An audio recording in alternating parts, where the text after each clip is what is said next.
Fala, minha gente, falando agora sobre Guardiões da Galáxia 3, filme dirigido e produzido por James Gunn, que tem talvez aqui um dos melhores fechamentos da história da Marvel. Não sei se eu estou exagerando, mas é, tem muita coisa para falar sobre esse filme, tá? Antes disso, eu queria te pedir para você se inscrever no canal, curtir o vídeo e compartilhar o link, tá? Eu vou fazer muito mais vídeos e quando você se inscreve, você me ajuda, beleza? Vamos lá.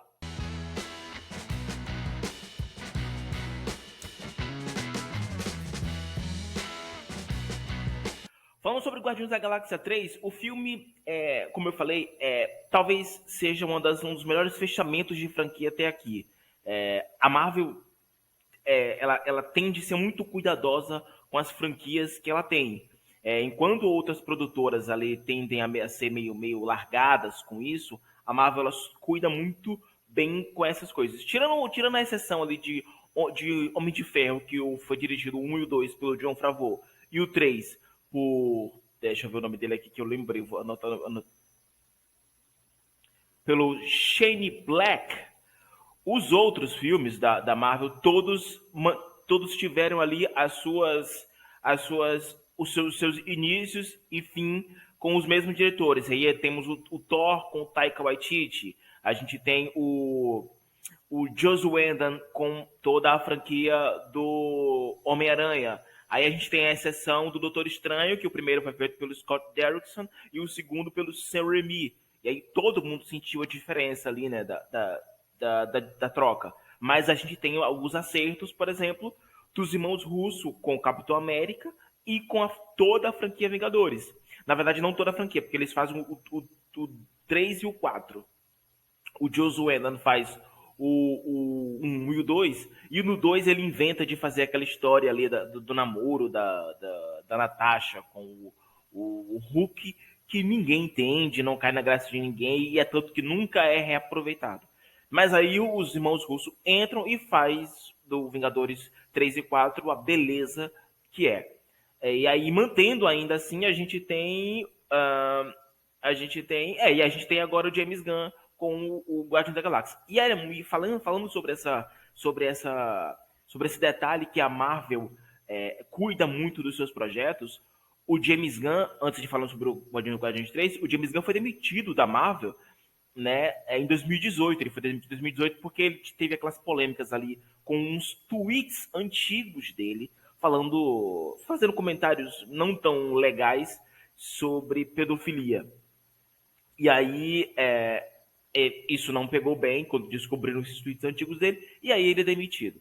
Ele volta em 2000 e ele volta um ano depois, se eu não me engano, ele volta em 2019, né? Porque assim que ele é demitido, a DC Comics chama ele para produzir o Esquadrão Suicida. E aí foi o sucesso que foi. Ele é muito bom no que ele faz, né? Não tem como. E aí ele foi fazer Esquadrão Suicida. Com isso, a Marvel entendeu que não dava para poder ficar sem ele, precisava fechar a franquia do Guardiões da Galáxia e chama ele de volta ali no 2019, final de 2019 mais ou menos, quase um ano depois, para ele fazer o final do filme. O filme começa a produção em abril, as filmagens começam em 2021, né? O filme começa a produção em abril de 2021, as filmagens começam em novembro de 21 e vão até abril de 22. Então ele fica ali um ano no projeto. As gravações duram 6 meses. Lembra que eu falei em outros vídeos que vários filmes as gravações duram muito tempo? Então, Guardiões da Galáxia, as gravações durou 6 meses. Vale destacar que durou isso tudo porque eles gravaram no mesmo período o especial para o Natal. Lembra que tem o especial do Natal do Disney Plus lá de 50 minutos? Eles gravaram no mesmo período ali de Guardiões da Galáxia. Então usaram o mesmo orçamento, fizeram a mesma coisa. O orçamento aqui de Guardiões da Galáxia 3 foi na casa dos 250 milhões de dólares. Eles encerram a franquia melhor, porque o primeiro teve 170, o segundo 200, e agora eles botaram mais 50 milhões para fechar a franquia. Vamos falar sobre o filme. O filme é incrível. Ele é muito emocionante, ele é muito tocante, e o James Gunn tomou todos os cuidados possíveis para que ele não estragasse a experiência que foi Guardiões da Galáxia. Quando você olha experiências, quando eu falo de experiência, eu falo o que Guardiões da Galáxia proporcionou pra gente, que acompanha, pra gente que assistiu. Ele é uma comédia deslavada, porém ele tem uma sensibilidade muito legal, que é essa questão de família, por exemplo. Eles se tornam família, eles se conhecem ali no primeiro filme e já se afeiçoam, um salva o outro, um cuida do outro, já no primeiro filme. No segundo filme isso é mais reforçado, e aqui é mais reforçado ainda. O cuidado que o Gunn teve com as histórias dos personagens é lindo. É muito doido quando isso tudo foi muito bem desenhado. Diversos filmes da Marvel, não diversos, mas alguns, tem muitos problemas com o roteiro, por exemplo. Né? Tem problemas com o roteiro. Eu estou falando por exemplo, até o bem-sucedido Homem-Aranha, o último Homem-Aranha, tem problemas de roteiro. Né? Você percebe ali que tem algumas coisas que não fazem muito sentido, eles embolam, eles embremam algumas coisas e tal, mas mesmo assim, toda a produção salva o filme. E os vacilos de roteiro são passados. Mas aí a gente tem a bomba, que é, por exemplo, Homem-Formiga, Quantumania, que é um desastre, um roteiro totalmente bagunçado, uma produção totalmente bagunçada, que você não sabe para onde vai. E seria o fechamento da franquia, e é o fechamento da franquia, né? Porque não sabe, não acredita que não vai ter outro Homem-Formiga. É um fechamento de franquia muito mal feito. A gente ainda falando sobre problemas de roteiro, temos Pantera Negra também. Pantera Negra, Wakanda para sempre, Wakanda Forever. Que tem muito problema, que tem uns detalhes ali que, pô, não faz muito sentido ali. Existe uma fragilidade dos Panteras aqui muito grande. Por mais que há uma questão ali da perca do T'Challa, os Panteras aqui são muito mais fracos. O roteiro permite que o Namor tenha um poder muito maior, talvez até do que de fato ele tenha. Então você percebe que o namoro ele é muito ameaçador, mas porque o roteiro permite isso. Não é porque ele, né, é aquilo tudo, porque o roteiro permite. Então o roteiro fragiliza os panteras para crescer o namoro. Então você sente isso. Aqui não. Aqui, tanto o Warlock, que é o vilão aqui, ele é muito bom, mas os guardiões são, são bons à sua maneira. Né? E essa questão de família que foi implementado no primeiro, foi implementado no segundo, ele repete aqui e repete da melhor forma. Eu vou falar muito particularmente sobre os personagens, tá? Para que a gente possa explorar isso. Sobre os personagens, o Peter Quill. O Peter Quill, aqui, eu acredito que ele foi o mais sacrificado. Porque precisava se criar uma história um pouco mais elaborada com um personagem específico que eu vou falar por último. E aí precisava se sacrificar alguém. Eu acho que como Peter Quill foi muito bem utilizado no segundo filme, e você conhece muito bem a história dele no segundo filme, eu acho que aqui ele perde um pouco de espaço. Ele tá no filme, muito obviamente, ele tem seu momento no filme, mas eu senti que de todos, ele foi o que mais perdeu espaço aqui. Mas você isso não é um problema, tá? Mas você percebe que o Peter Quill aqui não tem tanto espaço como teve no segundo, por exemplo, e como teve no primeiro. Mas faz sentido. Ele perdeu espaço aqui, faz todo sentido. A Zoe Saldana, ela falou que estava muito preocupada quando falaram que teria o Guardiões da Galáxia 3 e como seria a participação dela ou se ela não estaria no projeto. O James Gunn, inteligentemente, criou um propósito, porque a Gamora, todo mundo sabe, morre no Vingadores Ultimato. Como é que seria isso? E aí ele cria uma outra Gamora para a Zoe Saldana. E ela tinha que estar aqui. Ela tinha que estar no último filme, porque, pô, ela faz parte do projeto, ela tá no primeiro filme, ela é extremamente importante para todas as ações que acontecem. É tanto que ela é extremamente importante para o filme dos Vingadores. Então, fechar a franquia sem ela, pô, seria um tiro no pé. E o James Gunn, inteligentemente, sapiente, ele cria uma outra Gamora, a Gamora que tá aqui é uma outra Gamora, mas que cabe perfeitamente na história. E aí ela tá ali mais atrelada, como eu falei, ao Peter Quill. O Peter Quill tem menos história aqui, porém ele vai estar aqui por causa da Gamora. E porque precisa também fechar a franquia, né? Mas essa nova Gamora entra mais ali para poder ser o braço do Peter Quill. As piadas funcionam perfeitamente, tá? Só falando.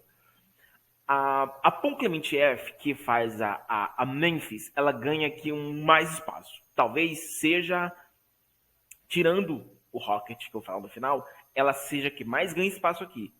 A Memphis aqui, ela e o Drex, do Dave Bautista, os dois ganham muito espaço. São agente de muitos momentos aqui, principalmente das piadas, que, pô, todas funcionam. Eles são os agentes dos grandes momentos aqui do filme. Eles ganham muito mais espaço. E eu acho que o James Gunn faz isso porque nos outros, eles são só os bobões ali que estão ali no grupo, não tem tanto espaço assim. Parte das histórias é a Gamora, o Peter Quill e até o Rock mesmo, mas o Drax ali tinha só a história da mãe, da esposa que morreu, né? E tem o Thanos e tudo mais, mas não tem tantos momentos assim. Para fechar a história, precisava dar espaço para ele. E aí eles dão um espaço aqui para os dois. O Gunn, ele deu um foco maior para Memphis e para o Drex. Então o Dave Bautista e a Pum Clement F aqui ganham assim todos os espaços necessários para sair bem da franquia. O Vin Diesel como Groot tá aqui, e o Groot aqui é mais um personagem que precisava de mais espaço e o Gunn deu aqui. Eu realmente prefiro o Groot pequenininho, o mini Groot. De todos é o que eu mais gosto. Mas o Groot aqui tem mais camadas, ele tem mais jeitos, ele tem mais características, tem mais detalhes, sei lá, tá aqui de outra forma. E muito bem usado também. Muito bem. Nossa, o Groot aqui é perfeito. As piadas também com ele funcionam e funciona muito. A Carrie Gillan como a Nebula também está aqui. Ela também tem até um bom espaço, ela tem um bom momento de tela. Tem umas cenas assim bem importantes com ela. Não é um personagem descartável, não. Eu acho que também faz todo sentido tê-la aqui, tá? Mas assim, como eu te falei, a Memphis e o Drax ganham muito mais espaço aqui. Tirando todo. Ainda tem falando sobre o Adam Warlock, feito pelo Will Poulter. Will Poulter faz o vilão aqui, o Adam Warlock. Já se esperava que seria ele. E é um vilão bem interessante. Eu não sei se ele. Eu não consegui perceber assim, se ele é um vilão. Eu não posso colocar ele como o maior vilão da Marvel até aqui. Não acredito que não seja, não. Para o que ele se propõe, ele tá bom. Não vi nem menos e nem mais. Para mim, para o que ele se propõe. Para mim, eu achei bom. Não achei espetacular. Não vi isso tudo nele. Mas eu achei ele tá bom. Falando por último, é o Rocket, feito pelo Bradley Cooper. Cara, o Rock, sinceramente, assim, ele é o agente do filme. Eu acho que o protagonista do filme aqui é ele. O James Gunn falou que desde que ele começou na franquia, para ele, o Rocket seria o personagem mais importante do grupo. E ele precisava fechar a franquia falando mais sobre o Rock. E, cara, é bonito demais ver o que ele faz aqui com o Rock. Como ele conta a história do Rock aqui. Como o Rock se desenvolve aqui. E como ele é agente dos momentos mais bonitos da franquia. É o Rock. É lindo, o filme é muito lindo, mas passa muito pelo Rocket Raccoon aqui. Você vai se emocionar muito com a história dele. O James Gunn e o Bradley Cooper aqui trabalharam de uma forma muito sensível para que a gente saísse do cinema, para que a gente saísse do filme tocado e lembrando de Guardiões da Galáxia, talvez para sempre. É muito lindo. É o melhor filme da franquia. Talvez de final de franquia seja o melhor. Para mim, eu achei melhor do que o Homem de Ferro 3, que é o que eu mais gosto.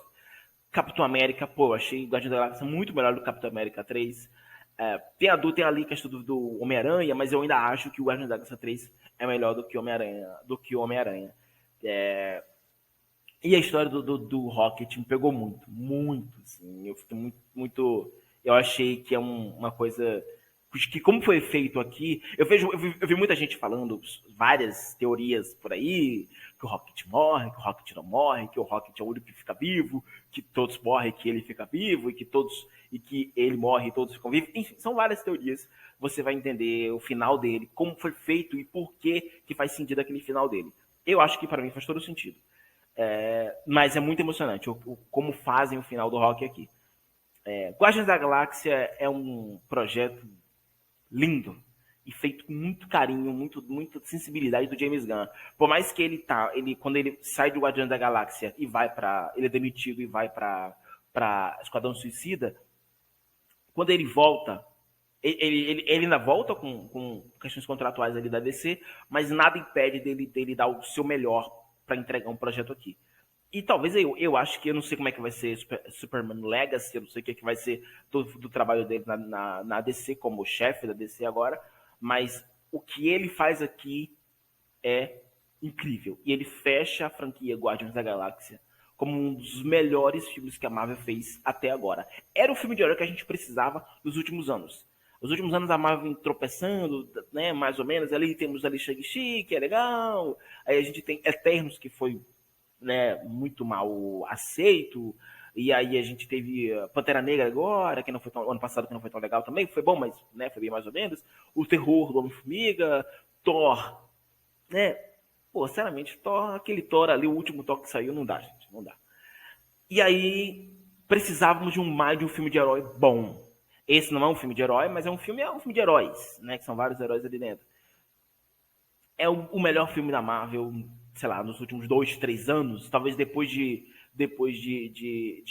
Vingadores Ultimato, ainda passando ainda por Homem-Aranha, Guardiões da Galáxia 3.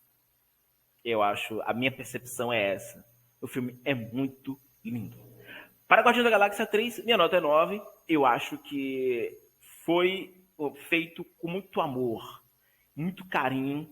E você sai do cinema, você vai sair do filme com uma sensação gostosa. Eu acho que é isso. Bom, não esquece de curtir o vídeo, não esquece de compartilhar, se inscrever no canal e acompanhar os vídeos. Até a próxima.